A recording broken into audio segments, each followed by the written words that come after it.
Listen to your favorite shows live and on demand 24/7. Download the 77 WABC mobile app now.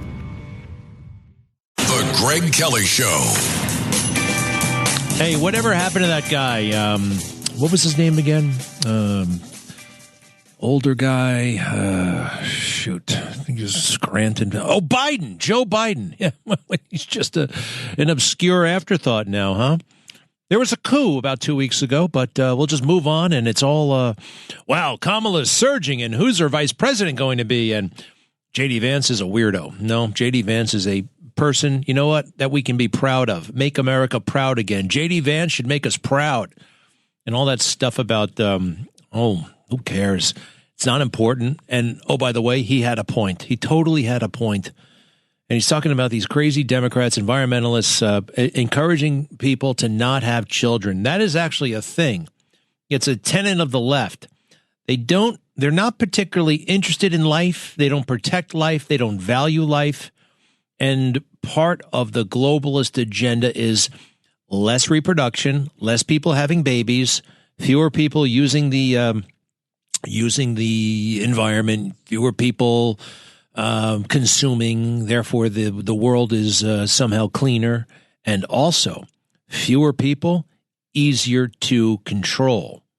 That's part of it. I think that's really the thing behind, quite frankly, going totally bananas, ape crazy about LGBTQ nonsense, right?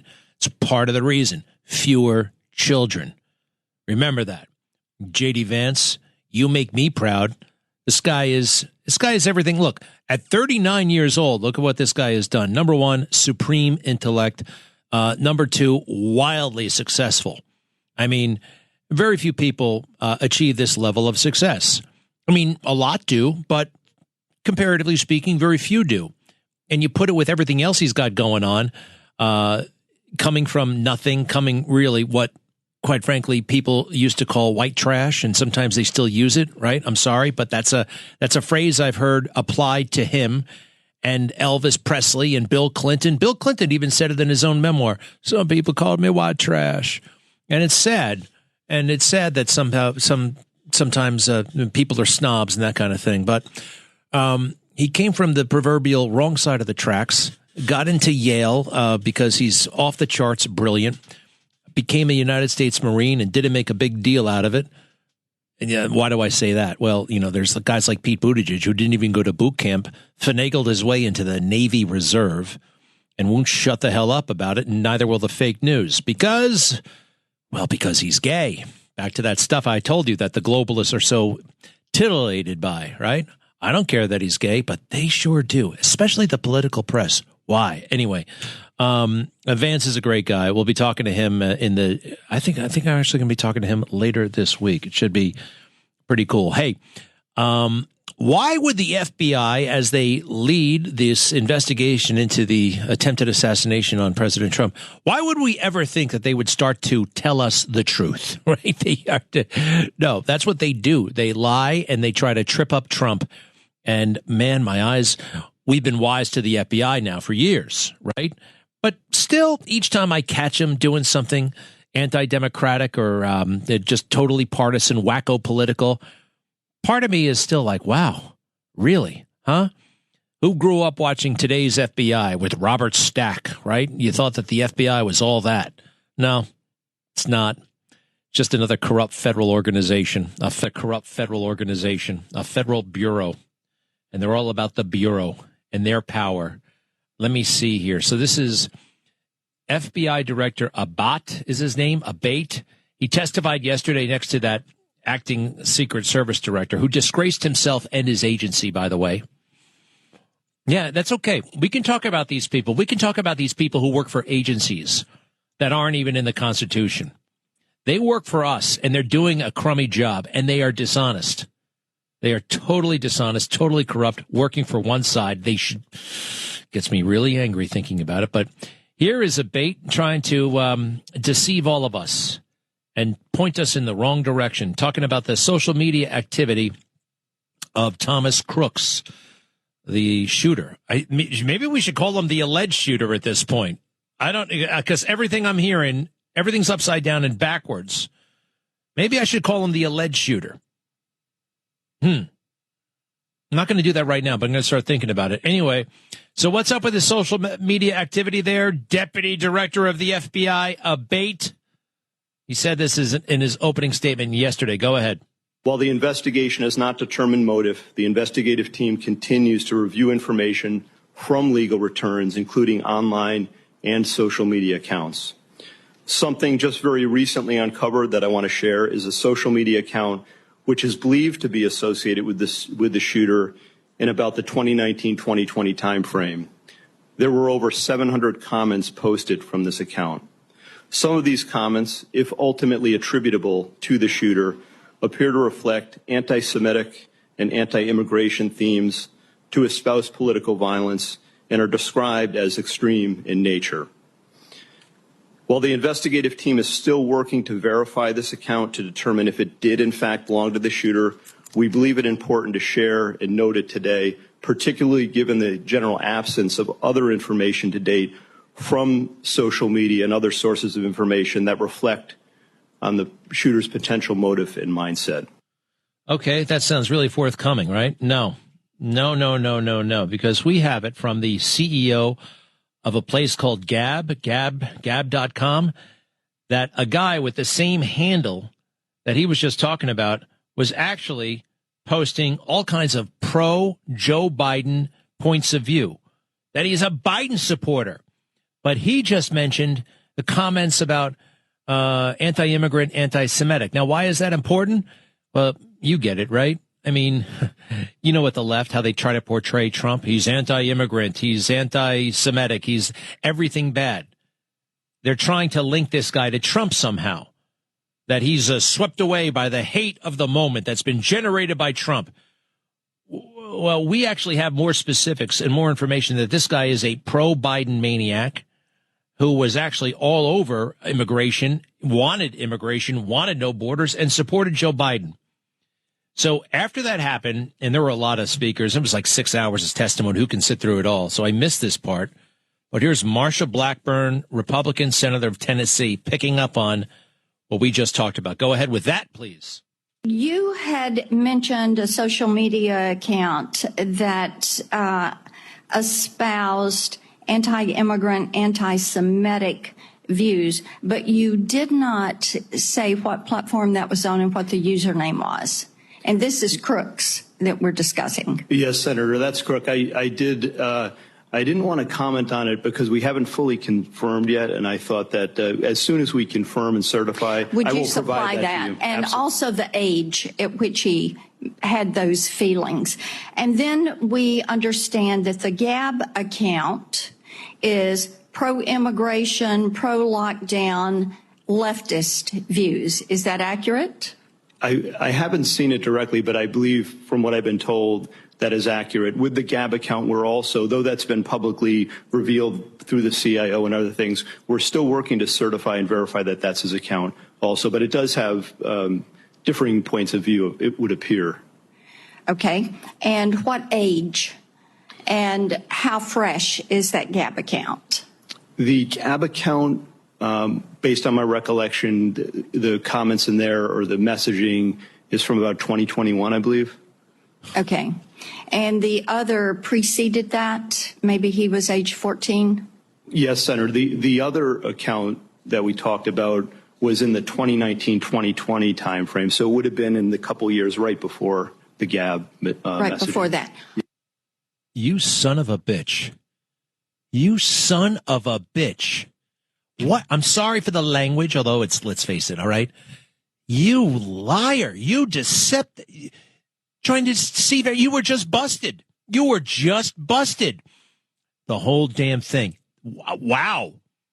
Wow. It was just so, damn, you got to sit around and watch these entire hearings. How about that? Who in the hell does this guy think he is? Why would he drop that? Why would he drop one and not the rest? So this is Andrew Torba. He is the CEO of Gab. And Gab happens to sometimes lean conservatives. That's okay, everybody. That's okay, FBI. You're allowed to be MAGA in this country. You're also allowed to be Christian and a father of three. That's how Andrew Torba identifies on his social media platform. On X, he's got 420,000 followers, and he has this pin from the FBI is now claiming that Trump shooter Thomas Matthew Crooks had an unspecified social media account in 2019 and 2020 when he was 14, 15 that posted anti-Semitic and anti-immigrant content. This is not consistent with Gab's understanding of the shooter's motives based on an emergency disclosure request we received from the FBI last week for the Gab account Epic Microwave, which, based on the content of the EDR, the FBI appeared to think belonged to Thomas Crooks. Many, particularly regime media reporters, have doubted Gab's claims that this request existed. Normally, we don't confirm the existence or content of law enforcement communications. In this instance, we had to make an exception due to the overwhelming public interest in disclosure and transparency. Good for you, sir. As a courtesy to law enforcement, we are not going to post the entire request. This is the first page of that request.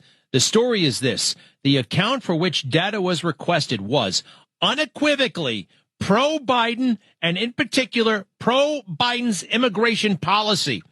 To the best of Gab's knowledge, as of 2021, Crooks was a pro-lockdown, pro-immigration, left-wing Joe Biden supporter. So why did the FBI, during sworn testimony, go out of its way, proactively initiate that this guy was anti-immigrant, anti-Semitic?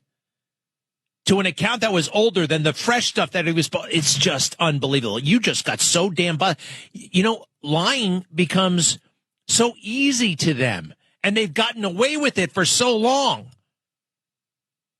I can't. Let me get myself together here.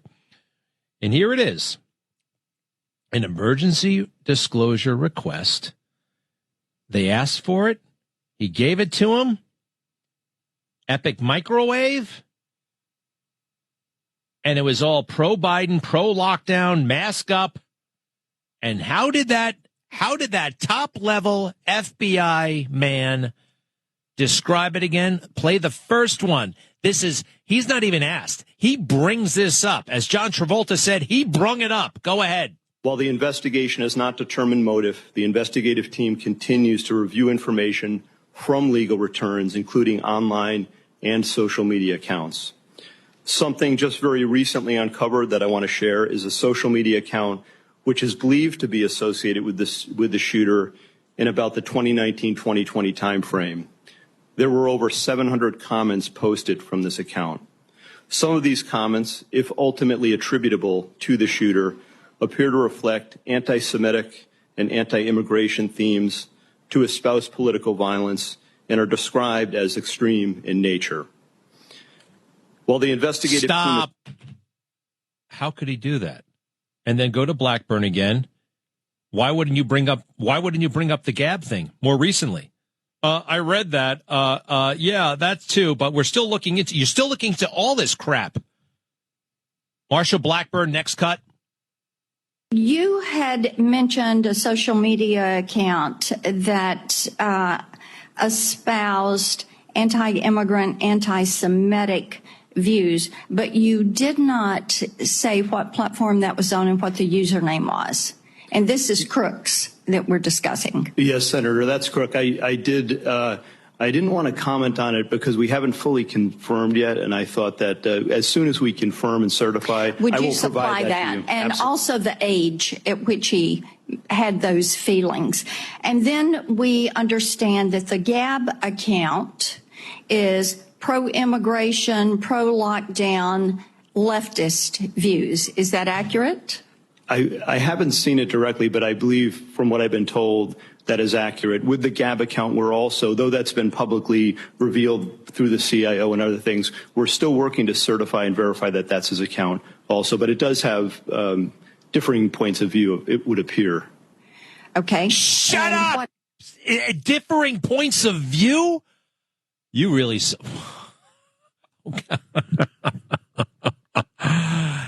That's not perjury. What the hell? I mean, actually, technically, it's not perjury, right? It's He's telling the truth carefully enough. If you do that, you never have to lie. But he's trying to fool us. And not only him, the entire Biden administration, the federal government, the deep state. Remember, for years now, the number one threat to national security is white supremacy. Remember all that nonsense? Show me where there's a white supremacy rally. Show me where there's white supremacy violence, right? Show me, please, please, please, please. Anywhere. Yeah, what about the Buffalo? No. It ain't there. It's a phantom, and you guys know it. And, well, I knew you'd get caught sooner or later. I'll be right back. Greg Kelly.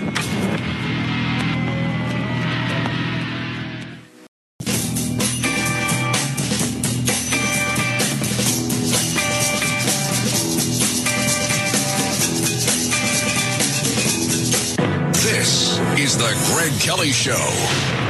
A disgusting performance yesterday, not only by the FBI guy, but by the Secret Service chief. I'll get to him in a moment, but I have to address this whole thing with, just real quickly, just so you know, this thing with Vance and saying stuff about childless liberals. It's a thing. It is really a thing. Vincent Kartheiser, I won't have kids for environmental reasons. You know who Vincent Kartheiser is? Probably not, but maybe you do. You ever see the show Mad Men, with John Hamm? Oh, so good looking, right? Everybody was crazy about that guy. Still are, I guess. But he was in Mad Men, and what was that guy's name again? Don Draper. Played a real jerk. It's mean to everybody. Look, I like to have a good time, but this guy was totally out of control with the drinking and the womanizing and And then he had that creepy guy, even creepier than Don Draper, his deputy named Pete. He was played by Vincent Kartheiser. Vincent Kartheiser, who plays Pete Campbell on Mad Men, does not own a toilet. And he talked yesterday, Wednesday afternoon, this is some time ago, about his green choices, which include avoiding driving, eating meat, and having kids. He said he stopped driving 4 years ago when his car flooded, and he found that taking the train instead actually enriched my life. It made my life better to slow down a little bit and walk through the city. Vincent talked about other choices he has made to minimize his impact. I've been a vegetarian for 4 years, and I have chosen not to have children, which are both green choices in my life, he said. I also, what the hell did he do? Xeriscaped my lawn. Xeriscaped. I think that means you get rid of all the grass, but I'm not sure. Earlier this year, Vincent told the UK's Daily Observer that he does not own a toilet. This no kids thing with liberals is a thing. It's a big thing, and that's what Vance was getting at. Vance, make America proud again, JD.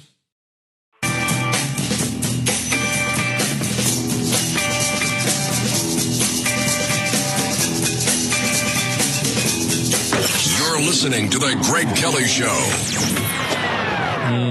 Norah O'Donnell has left the CBS Evening News.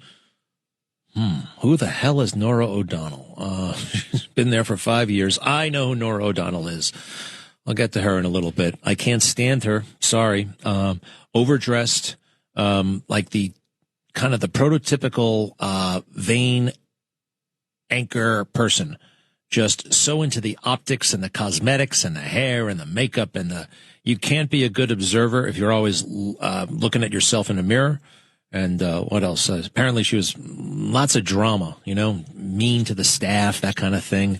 $65,000 a year clothing allowance. Imagine that, getting to blow $1,000 a week, more than $1,000 a week on clothes. Isn't that crazy? It's totally crazy. And here's another reason why I can't stand her. All right. She's just a mouthpiece for the left. And she's the one who tried to tell me that Joe Biden won the election in 2020. Here's the big moment. You want to do it? All right. Notice how many times she says CBS News. I think this is it. Go ahead. And this is a CBS News special report. I'm Norah O'Donnell at CBS News, and we are coming on the air with breaking news at this hour. CBS News projects that Joe Biden has been elected the 46th president of the United States. The kid from Scranton becomes the next leader of the free world. The 77-year-old former vice president, now the president-elect of the United States. Stop it. I counted 3 CBS Newses in about 20 seconds, number one. Number two, this was the Saturday after the Tuesday. All right. So this thing was still contested. I didn't like how they just declared it. How about that part? The kid from Scranton. I mean, when you're 77 years old and you've been in politics since 1972 and it's 2020, you don't get to be called the kid from Scranton anymore. Okay. And number one, he ain't from Scranton. Okay. Jesus Christ. Anyway, she's gone. I used to make fun of her on social media because of her clothes. She dressed like Katharine Hepburn in 1937, hanging around Howard Hughes. It was just the most, I mean, like, these big, they're not even pants, pantaloons. I think they're called pantaloons, like voluminous, like almost like, what do you call that guy? MC Hammer. Remember him? Enough about her, but I did find it fascinating. I remember when she got the job, how happy she was, beaming. And that's fine. You could be happy. You get a big promotion. And you know what Gayle King said? She said, congratulations. This is so great for you. It's done on the morning show. Meanwhile, Jeff Glor will be leaving the evening news. We hope he continues to work here. That's all they said about him. They just said it. It's a TV station. They didn't show any video of him. They didn't show any like a retrospective or something like that. Right? Something. Kind of reminds me of the time I left Good Day New York to go to the 10 o'clock news. Does anybody remember that fiasco, or is it just me? Jeez. Corporate America, they're almost always wrong. They're almost always wrong. Corporate America, governmental America. And that brings me back to this really creepy guy who's temporarily running the Secret Service. He spoke at the hearing yesterday. I give tremendous credit to the senators, both Democrat and Republican.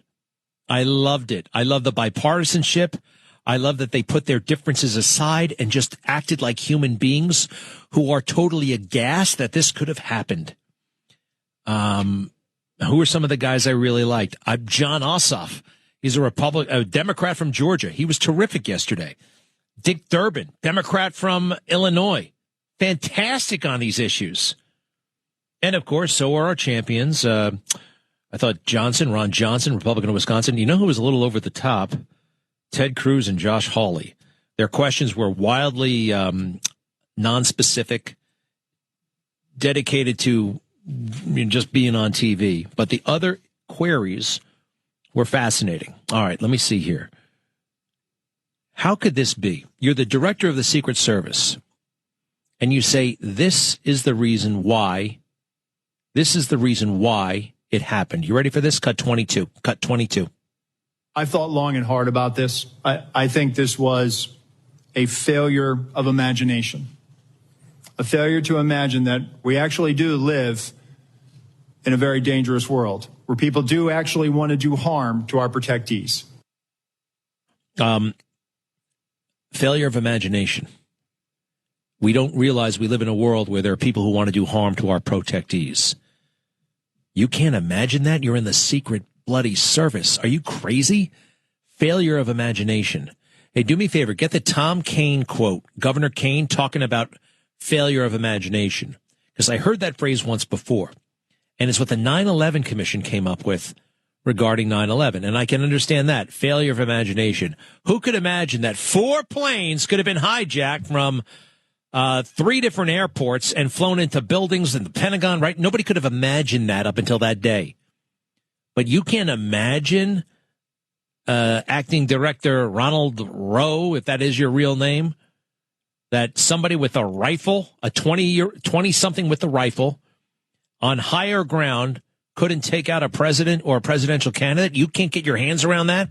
That should be your first thought every single day, every single morning. That was a failure of imagination. What kind of imagination do you have? This guy must be, I want to say arrested, but he can't be arrested. Did he perjure himself? Probably. Does anybody understand how crazy it is for him to say what he just said? A failure. I just want to play the first part one more time. Listen to these words. This is the Secret Service director. Is he on mescaline? Is he on shrooms? Go ahead. I thought long and hard about this. I think this was a failure of imagination. A failure to imagine that we actually do live in a very dangerous world where people do actually want to do harm to our protectees. You failed to imagine that, then you failed at your. It's beyond incompetence. That's willful. I mean, I don't know what the hell it is, but that guy needs to be removed immediately from office. And every one of his friends, that is disgusting. It is unthinkable. And by the way, his bottom line is the locals are responsible for this. The locals screwed up, and we on the Secret Service are heroes. Cut 23, please. I think it was a failure to challenge our own assumptions. The assumptions that we know our partners are going to do everything they can, and they do this every day. But we didn't challenge our own assumptions of, we assume that someone's going to cover that. We assume that there's going to be uniform presence. We didn't challenge that internally during that advance. So moving forward, I've directed that when we're talking to people and we're making requests, we are very specific about what we want. We are providing explicit instructions on exactly what our expectation is and what we need them to do and what we want them to do. That's the only way that we're going to be able to move forward beyond this. You see all the assumptions he was making? We assume this, we assume that. Do I have to do the Felix Unger thing? Why not? When you assume, what do? You make an ass out of you and me. Remember? That's just incredible. Oh, and we're going to be specific as to what we want. Well, what was your approach this time? What were you doing up until now? I know of wedding planners who have greater attention to detail than this guy. Wedding planners. I know producers in radio, television, who just care more about their job, who are fanatical about detail. I notice this in America. People are uptight and ultra relaxed at the same time. It's just incredible. And this is beyond the Secret Service, which is rotten to the core. Don't get me wrong. But this is a societal thing. It's happening in ways big and small to almost everybody. Cut 24, please. This is from the second floor of the AGR building. This point of view is the point of view where the counter sniper team locally was posted. The gold arrow indicates where the shooter fired from. Looking left. Why was the assailant not seen? When we were told that building was going to be covered, that there had been a face-to-face that afternoon, that our team leads met, this was the view. Well, maybe you were just making assumptions. Maybe you weren't specific. You just said you're going to be specific going forward. It was a picture of a roof that he was showing everybody, and you could see the roof very clearly from where these guys allegedly were supposed to be posted. But I don't know if they were supposed to be posted there. Did you tell them that they were supposed to be posted there, or did you just say, yeah, go hang around the building? Now, that building, that's your sector. What did you do? What did you say? I have a feeling, based on your own comments, pal, that you weren't too specific, that you made some assumptions.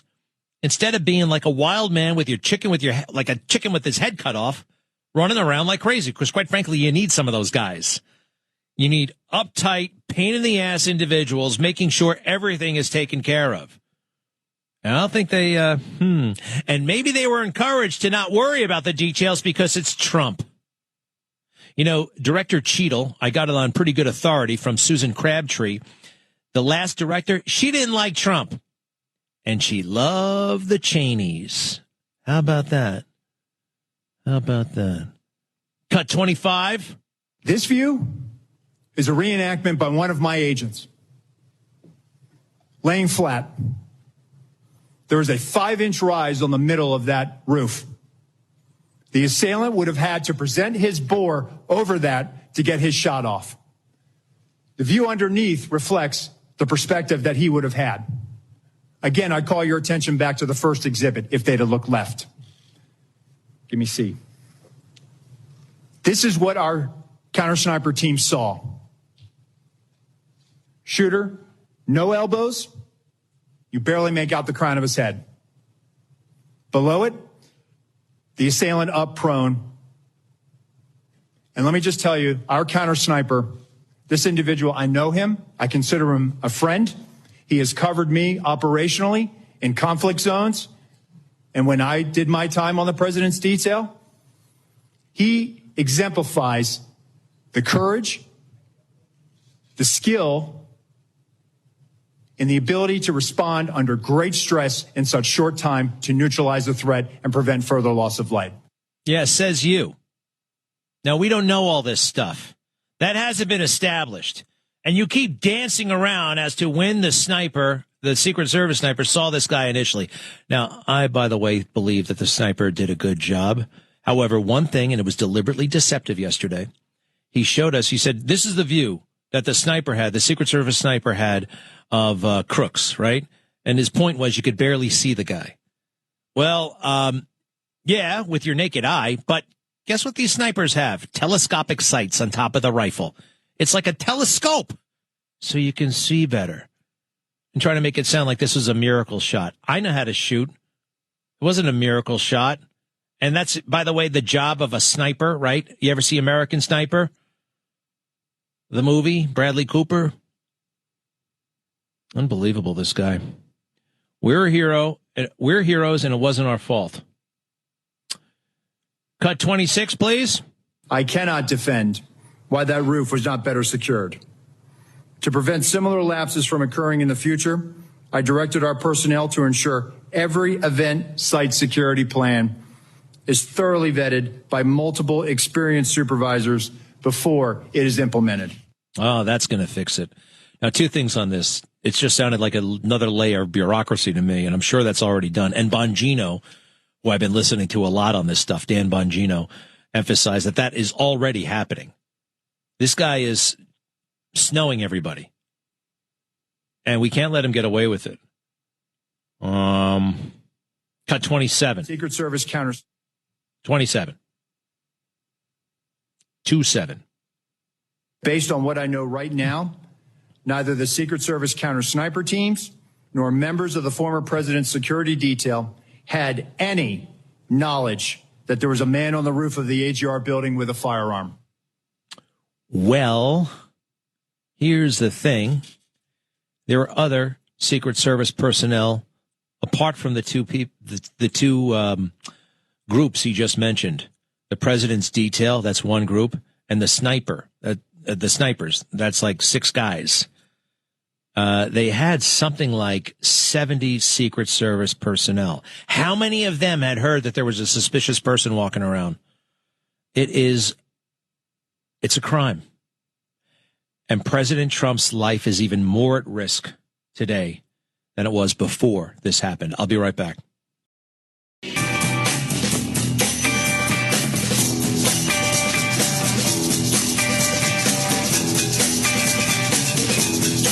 You're listening to The Greg Kelly Show.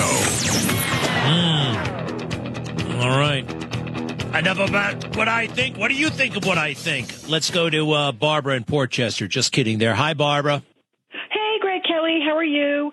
I wanted to make a reference. I don't know if it was yesterday or the day before. You really just said it the way we all think it.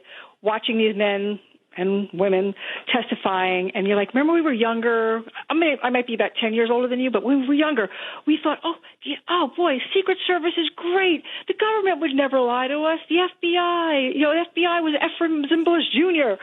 And now, just the way you said it, no, we're not doing this anymore. But it also makes me think of, you did a great piece a week or two ago. You were playing some clips from The Godfather, scene where Michael talking to Carlo. Yeah. Now we're at the same. If you go a little further in the movie, we're at a point where it's kind of what we're living now, where Michael comes back from Italy. He goes to see Kay, who I think was Diane Keaton. He wants to marry her, and she doesn't feel comfortable. She's like, Michael, everything with your family. And he says something, and she's like, Michael, you're so naive. Senators and congressmen don't have people killed. And he says, he just hesitates, and he goes, Who's being naive? My father's no different than any other great man. In 20 years, the Corleone family will be completely legitimate. In 20 years, the Corleone family will be completely legitimate. Right. Now, who's being naive? 20, he said less, I think. I'm so sorry. When the Godfather lines get mentioned, I just want to show. Oh, I know the line too. I jumped over you. You're so right. What a great point. What a great point. It's so appropriate. And the one thing I wanted to say about Vincent Carthusian, or whatever his name was, he must have misspoken. He already has a child with Alexis Bledel, who he was married to. Remember little Rory Gilmore? I do. And however, that came after his pledge to not have children. He met a hottie. Anymore, he meant. No. When he said all that stuff, he was he was not yet married, and that was his intention to not have children. But he met a hot girl, and then he started having. But that is still the contention. I guess it was a hot summer night one night. He wanted to. That was how he started, and a lot of other Hollywood celebrities and academics and the rest don't want people to have kids. Hey, Barbara, great stuff. Thank you very much for the kind words. Steve, hello. Hey, how's it going, Greg? I want to know. But the thing I want to know too. Hold on a second, Steve. All right, I'll come right back to you. Put him on hold. Pamela in New Jersey. You know how I feel about Steve. He's not being straight with us. He's different names, different places, and he's a real Radiohead, which is great. Pamela, hi. Oh, and he always brings up something, and then he mentions, and Pat Buchanan this. He tells the call screener this, and basically all he wants to do is blurt out the name Pat Buchanan, as if that's some sort of, dissident thing to do. Yes, Pamela. The Secret Service guy had no right to quote the social media about the anti-Semitism and anti-immigrants because he did not have proof at that point. And if Marsha Blackburn hadn't pushed the topic, we would never have known that. He was stating it as if it were fact. Well, we already knew stuff ahead of time. Hey, by the way, no, I would have to disagree slightly. You can say stuff. You can update in the investigation. You can give updates. You can say, we have this. The problem with him was he was being selective about what he was putting out, right? He found the old social media account where the guy was anti-immigrant. But the new pro-immigrant, pro-Biden, pro-lockdown, pro-mask account, he had nothing to say about. Oh, yeah, I saw that, but that's the problem, Pamela. You're allowed to say things that aren't 1,000% proved, all right? We want information. What do you guys know so far? Pamela, do you understand what I'm saying? I understand what you're saying. I'm right. I'm not wrong here. I'm totally right. I'm not saying you're wrong. I'm saying what he did was wrong. No, it wasn't. Well, not in the way you're saying it, because we want to know what the hell he knows, whether it's 1,000% or no percent. We want to know what they're looking at and what they found so far. He was selected.